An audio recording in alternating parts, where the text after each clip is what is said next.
Surto, confusão mental, uso de medicamentos. Esses foram os argumentos usados pela defesa de Jair Bolsonaro para explicar a tentativa de violar a tornozeleira eletrônica. A Polícia Federal identificou o alerta e monitorou o risco de fuga. Logo depois, Bolsonaro foi preso e levado para a Superintendência da Polícia Federal em Brasília. Para tentar justificar a violação do equipamento, os advogados do ex-presidente disseram que a combinação de remédios gerou confusão mental. Citaram substâncias como a pregabalina, mas especialistas questionam essa tese e lembram que esses remédios costumam gerar sonolência e lentidão, não um ciclo de ações organizadas. Para o Supremo Tribunal Federal, não houve surto. O uso de um ferro de solda para abrir a tornozeleira foi visto como um ato focado e com intenção clara, o de fuga. Quarta-feira, 26 de novembro de 2025.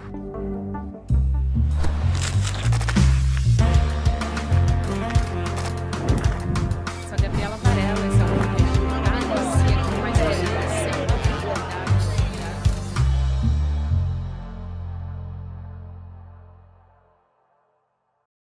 Olá, seja bem-vindo, seja bem-vinda. Eu sou a Gabriela Varela, está começando mais um videocast em detalhes. E aqui de segunda a sexta-feira a gente avalia uma temática, uma notícia importante do momento. Hoje o meu convidado é um médico residente em psiquiatria, o Felipe José Santaella. Ele é produtor de conteúdo de saúde mental e também consultor do Ministério da Saúde, do DISMAD. Felipe, seja bem-vindo. Muito obrigado, Gabriel, pelo convite, e vamos conversar um pouquinho aí sobre o que está acontecendo nessa semana aí do Bolsonaro. Claro, e eu acho que antes da gente começar a nossa conversa, Felipe, é muito importante a gente fazer aqui uma observação, né? Que a gente não vai fazer um diagnóstico, uma análise clínica do caso do Jair Bolsonaro. Acho que isso é importante, até porque isso não seria possível, né? Teria que avaliar o caso clínico como um todo. Mas sim a gente entender... Fala, pode falar.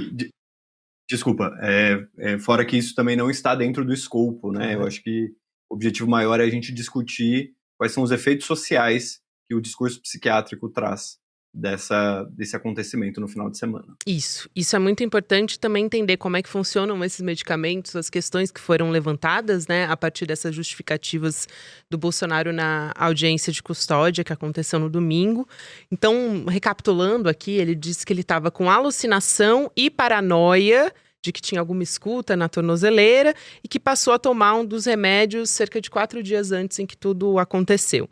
Esses medicamentos, quais são eles? Sertralina, um antidepressivo, e pregabalina também.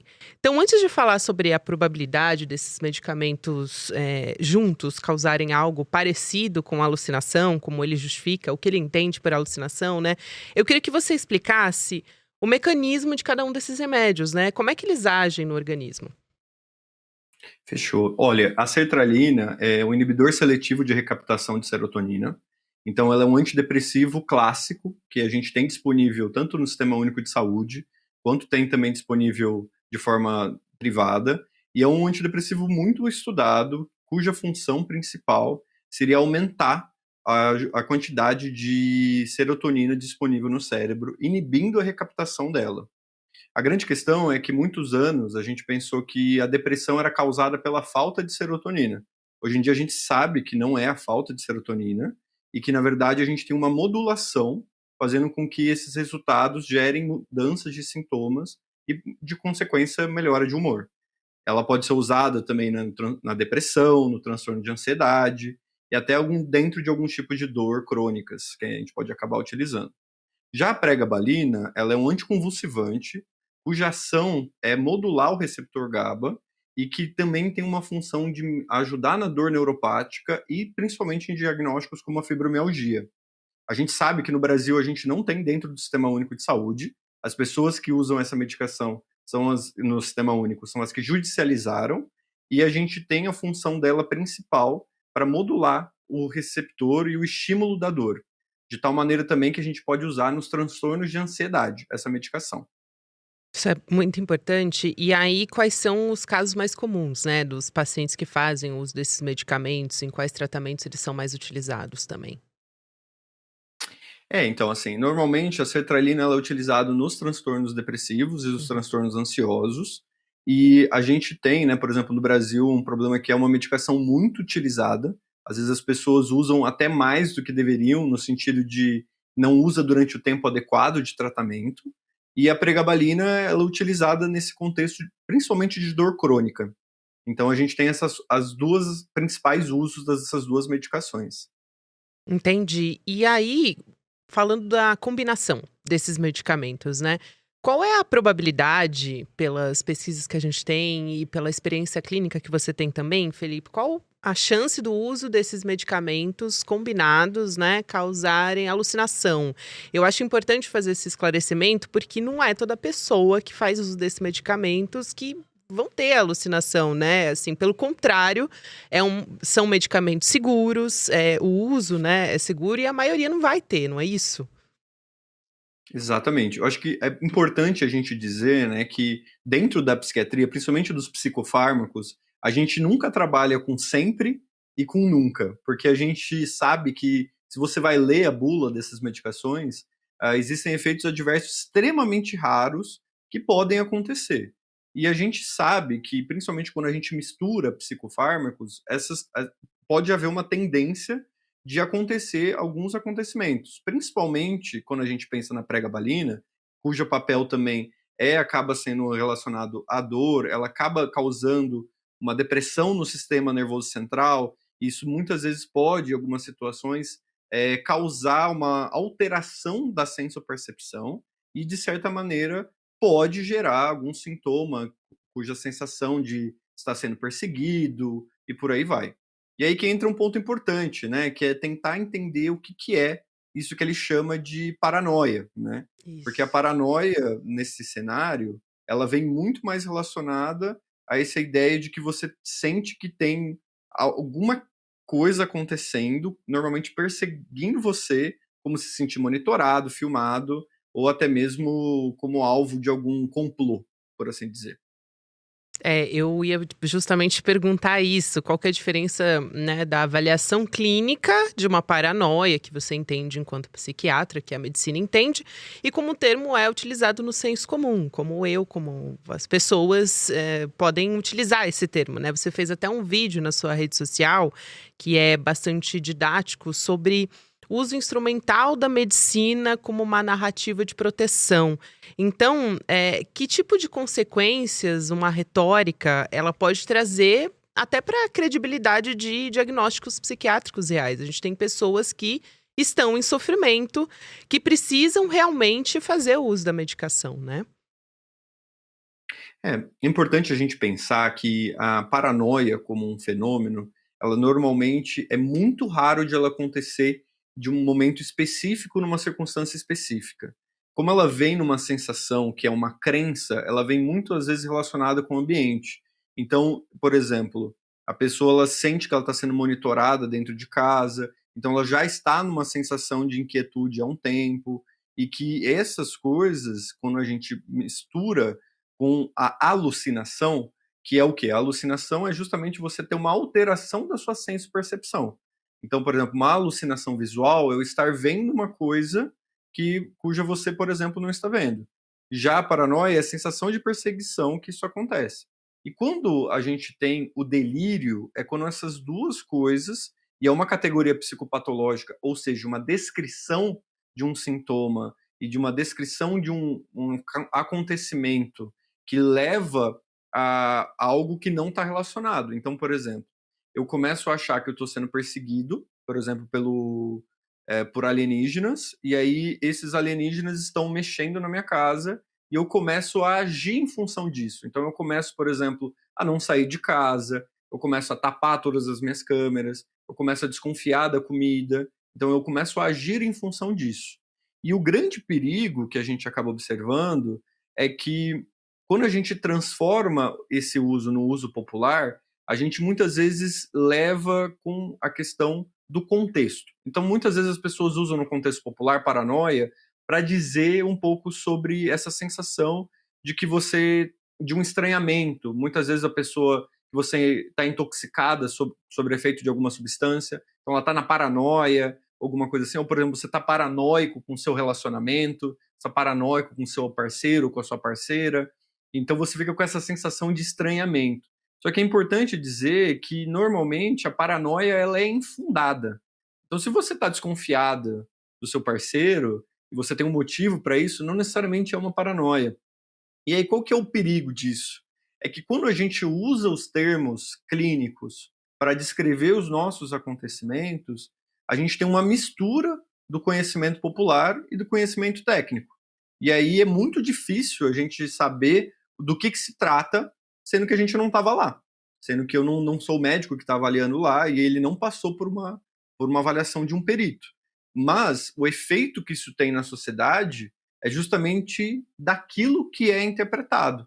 Então, assim, quando a gente fala que ele estava se sentindo paranoico, porque ele estava com medo do que estava acontecendo, e por conta disso ele agiu em função disso, a grande questão é, a gente precisa de uma cronologia, então a gente não pode avaliar o acontecimento pelo simples fato, então tem que ver como que ele estava antes, como que ele está depois que ele foi avaliado, como que ele está agora, uma semana depois do acontecimento, porque uma das grandes chaves para uma avaliação psiquiátrica correta é o tempo. Então é a gente saber, porque se de fato for uma coisa contextual, relacionada a uma alteração psicopatológica daquele momento, ou se foi algo de fato que ele quis usar naquele momento para tentar justificar o que aconteceu. Isso é muito importante. Eu acho que é muito didática essa sua explicação também, enfim, e tem fatores, né, que podem aumentar esse risco, só para não perder essa explicação técnica de vista também. Então, dosagem excessiva, fator genético, por isso essa observação desses períodos, a suspensão dos medicamentos é importante também para fazer essa avaliação clínica, né, Felipe? Exatamente. E não só isso, a gente tem que considerar outros contextos, que não é só os efeitos do remédio, mas é a pessoa que a gente está falando. Excelente. Então a gente está falando de uma pessoa que já é idosa, então assim, como que é o metabolismo de um idoso? Normalmente os idosos, eles têm maior dificuldade em metabolizar algumas medicações, tanto é que a gente costuma fazer ajuste de dose nessa população. Como que estava sendo o ambiente no qual ele está inserido ultimamente, como que tem sido as vivências psicológicas para ele naquele contexto, e de que maneira a gente pode entender o que está acontecendo. Então, assim, é provável que a medicação, ela por si só causa isso? Não. É impossível? Também não. Agora, o que a gente pode interpretar disso é apenas a avaliação médica que for realizada. E aí eu queria trazer aqui uma proposta que eu acho que é quase um tanto quanto filosófica também, mas a gente entrou nessa seara, e aí olhando ao longo da história do Bolsonaro, né, na trajetória. Já chamaram o Bolsonaro de louco diversas vezes, né, excluindo esse episódio agora dos medicamentos, eu tô falando da história dele. Então, eu sei que a intenção aqui não é fazer um diagnóstico psiquiátrico quando alguém diz isso, né, ou até psicológico, mas sim fazer uma observação dos absurdos que já aconteceram, dos comportamentos, as falas, as ações do Bolsonaro, o comportamento, por exemplo, durante a pandemia, né, os desmandos da pandemia, as fake news, relativização da ditadura, enfim, eu poderia trazer uma lista aqui de coisas. Mas, mais recentemente, a gente tem a condenação no STF sobre essa trama golpista, mostrando que o Bolsonaro não é uma vítima, né? É uma condenação por um crime, é uma questão de responsabilização dos atos, né? O que você acha disso? Eu acho que é muito importante a gente pensar na história da psiquiatria. A psiquiatria, ela surge de um dilema muito importante entre aquilo que a gente chama de mad, que seria o louco, e o bad, que seria o mal. Né? Então, assim, ao longo da história, esses dois temas se relacionaram de uma forma muito importante. Por quê? Porque o que a gente vê hoje em dia é que o diagnóstico psiquiátrico ele é muito diferente de outras áreas médicas. Enquanto em outras áreas médicas, a gente tem um teste que valida as coisas. Então, por exemplo, eu começo a ter tosse, eu começo a ter mal-estar, eu começo a passar mal e eu procuro um pronto-socorro. Nisso, eles vão fazer exames de sangue, que vão ver que eu tenho alterações típicas de uma infecção, vão fazer um raio-x, e aí eles podem até pedir uma cultura de escarro, né, que seria o catarro. E aí eles descobrem que eu tenho um germe, e que esse germe está me causando uma pneumonia e uma infecção no meu sangue. Ou seja, a gente tem como descobrir as coisas. É por isso que a gente fala em doenças e não em transtornos. Já no caso da psiquiatria, a gente fala em transtornos, porque a gente não tem uma explicação única para o que está acontecendo. Então a gente não consegue olhar o cérebro da pessoa e confirmar com certeza que ela está tendo um quadro de depressão ou que ela está tendo um quadro de transtorno de personalidade antissocial. Por que isso é importante? Porque ao longo da história, essa relação entre o louco e o mal foi muito importante para a gente pensar que o diagnóstico ele é uma tecnologia moral e que serve mais até do que o componente clínico. O que quer dizer uma tecnologia moral? Quer dizer que, hoje em dia, a gente sabe que tem componentes genéticos que contribuem para os transtornos mentais graves. Eu poderia dizer que é a esquizofrenia e o transtorno afetivo bipolar.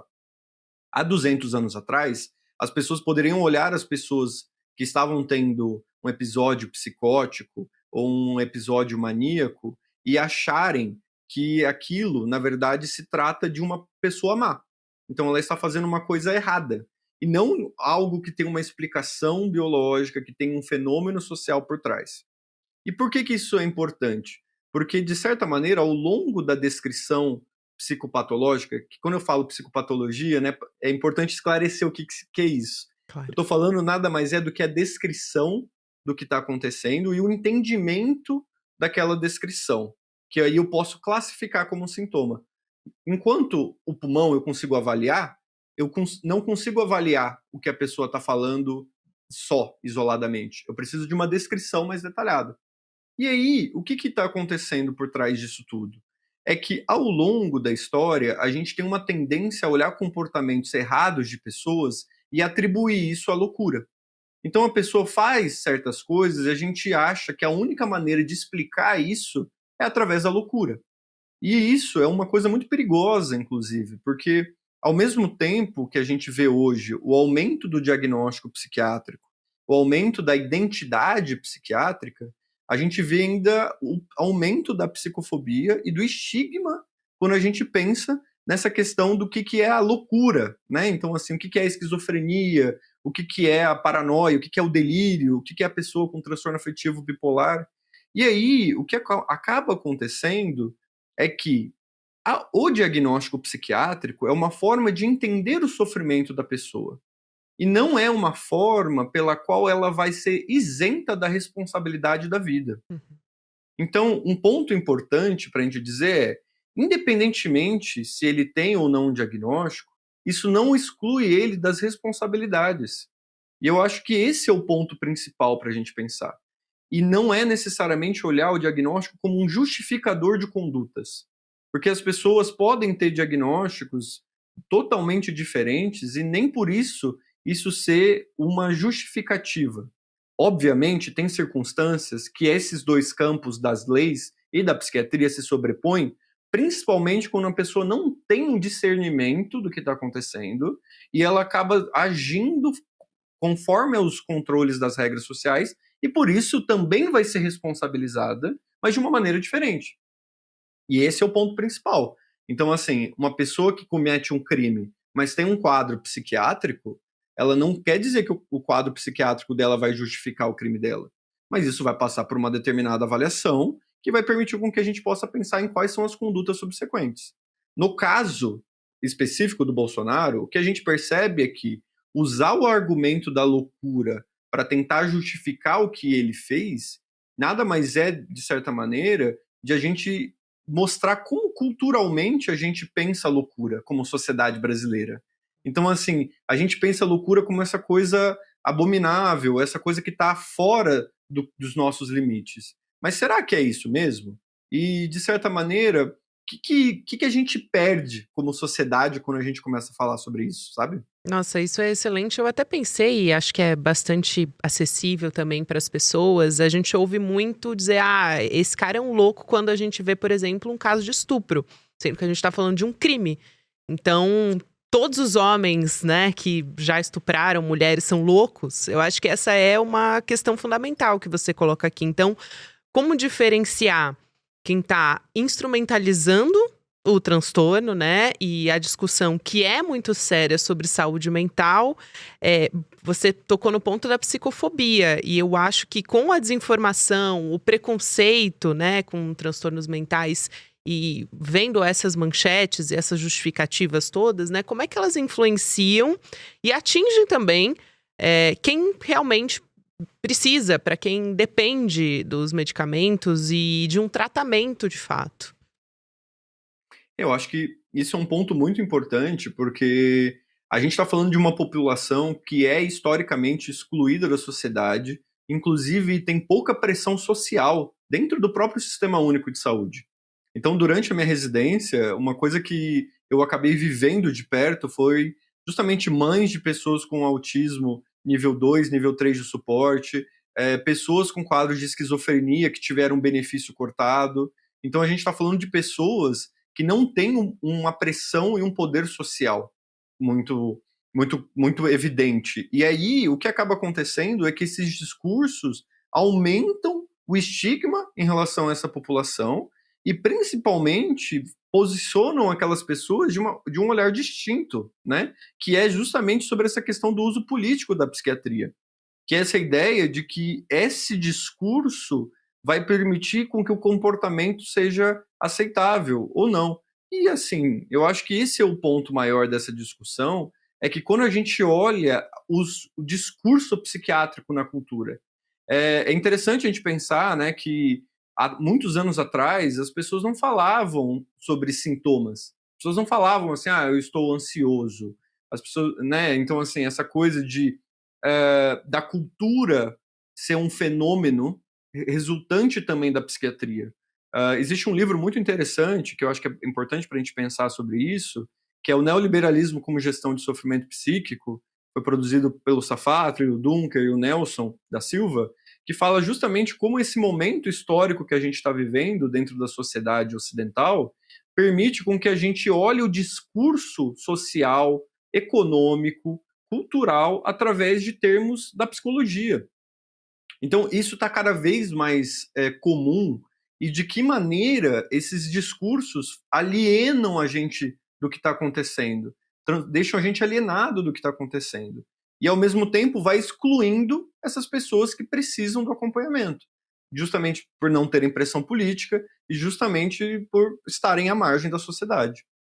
Exato, essa discussão é muito importante. Aqui, só para trazer um pouco o componente político, né, para a audiência que está acompanhando, o STF já deu posicionamento também sobre essa justificativa do Bolsonaro, né? O próprio Alexandre de Moraes dizendo no voto lá no Supremo e os demais ministros também acompanhando os ministros da primeira turma de que o Bolsonaro violou dolosa e conscientemente a tornozeleira eletrônica.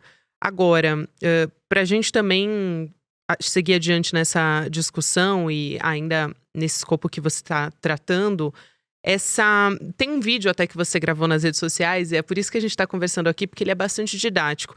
Você diferencia o diagnóstico psiquiátrico, né, como uma condição de sofrimento humano, que envolve prejuízo, envolve falta de capacidade, muitas vezes, né, do crime, que é uma categoria política, você explica, construída pelo Estado. Então, isso implica responsabilidade, implica escolha, né? É uma linha ali tênue do direito e a psiquiatria, né? Elas se encontram em algum momento, essas duas categorias. É bastante delicado. E claro que isso passa também pela psicofobia, né? Eu queria que você falasse um pouco sobre isso também. Porque o transtorno mental não induz as pessoas a cometerem crimes. É claro, a gente não pode falar sempre, como você já explicou aqui. Mas se a gente pegar a maioria dos casos, é isso, né? As pessoas tendem a associar grandes crimes ou casos muito absurdos, que aparecem na imprensa, por exemplo, como se essa linha fosse quase que se encontrasse, né? Chamar de louco, como a gente estava falando aqui.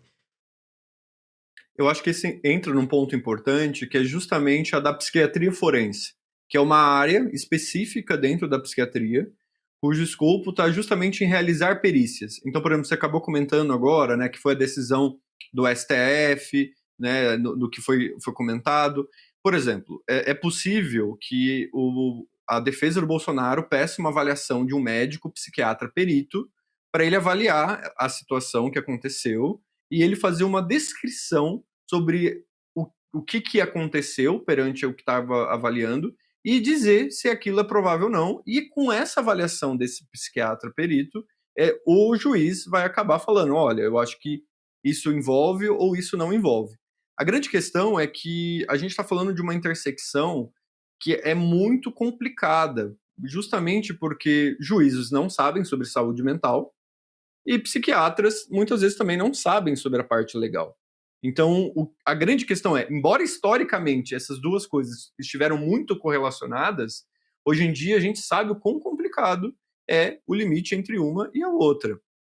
E, de certa maneira, o grande ponto nessa questão é o seguinte, embora uma pessoa com diagnóstico psiquiátrico ela possa, por exemplo, ter realizado uma situação ou um crime, alguma coisa nesse cenário, isso pode ser um atenuante ou não para aquele crime e não necessariamente torna a pessoa inimputável, ou seja, não necessariamente torna ela como uma pessoa que não é responsável 100% por aquele cenário.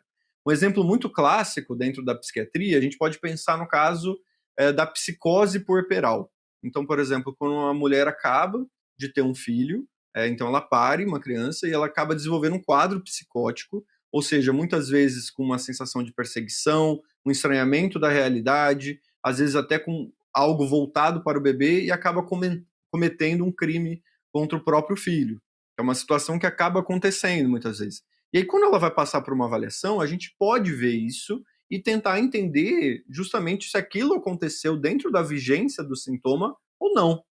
Por quê? Porque uma pessoa com transtorno mental grave, uma pessoa com esquizofrenia, ela pode cometer um crime e isso não tem nada a ver com o quadro psiquiátrico dela. Porque ela está tomando medicação, ela está fazendo acompanhamento regular no CAPS, ela está fazendo reabilitação. Então, assim, não é necessariamente uma relação causal e nem consequencial. Ela é circunstancial e ela precisa ser avaliada por um médico perito e a lei decide no final se é ou não relacionado. Olha, eu acho que foi muito clara e muito boa essa conversa também, Felipe. Quero muito agradecer a sua presença aqui. Obrigada por tentar esclarecer, porque esse é um emaranhado e é um assunto bastante delicado. Vi diversas pessoas falando sobre preconceitos relacionados, né, à psicofobia, que a gente já conversou aqui. Então, é um assunto que merece uma conversa muito séria e com muito cuidado. Obrigada. Imagina, agradeço. E é para a gente lembrar, né? Acho que esse é o ponto principal, Gabriela, que a loucura, ela não é algo a ser prendido. A gente não prende a loucura, né? E eu acho que quando a gente usa a loucura como uma justificadora das coisas, a gente esquece que a gente vive numa sociedade, que a gente é responsável pelas coisas que a gente faz. Então, no final das contas, a gente não pode esquecer de que a gente está numa sociedade cujas pessoas são diferentes, cujas demandas das pessoas são diferentes. Então, a gente tem que ter espaço para loucura e não é através da exclusão que a gente garante isso. Perfeito. E também é uma discussão que a gente já teve aqui sobre a responsabilidade dos atos, né? E escolha também. Muito obrigada, Felipe. Até uma próxima oportunidade. Valeu. Obrigado, até mais. Até. Quero convidar você que está me acompanhando aqui também no ICL, que está quase chegando à estreia do nosso curso de pós-graduação, nosso segundo curso de pós-graduação, que é Teoria Crítica da Sociedade. Como a gente faz aqui todos os dias no Em Detalhes, a gente traz uma discussão com base no conhecimento, com base em evidência científica e com base na teoria crítica. Então você pode se inscrever em detalhesicl.com.br, tem professores como a Nancy Fraser, o próprio Vladimir Safatli, que o Felipe citou agora há pouco como bibliografia, então você fica convidado a participar, você pode ir em detalhesicl.com.br, deixar seu e-mail que você vai ser avisado que o nosso evento está começando. Vai ser nessa quinta-feira, dia 27 de novembro, 8 horas da noite, vale a pena participar do evento enquanto ele acontece, porque traz o evento condições especiais para fazer a sua matrícula e também, claro, a descrição de todo o curso que vem por aí. Então, agora, na sequência, a gente continua aqui na nossa programação do ICL no YouTube com o Mercado Investimentos. Depois tem o Rolê ICL e você pode ouvir o Em Detalhes também em qualquer momento do seu dia nas plataformas de áudio. Tem episódio novo de segunda a sexta-feira. Até amanhã. Faltam só 2 dias para a gente poder lançar oficialmente, explicar todo o programa da nossa pós-graduação em Teoria Crítica da Sociedade.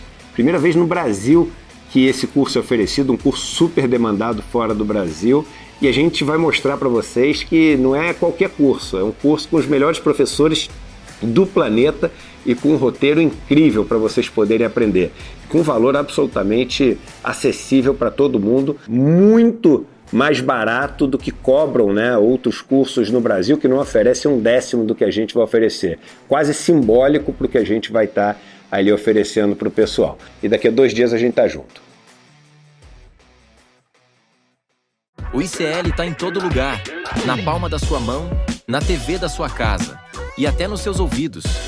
Para ir além da manchete e mergulhar com apuração e contexto de verdade, acesse iclnoticias.com.br. Siga o ICL, compartilha e vem com a gente. Informação para quem pensa.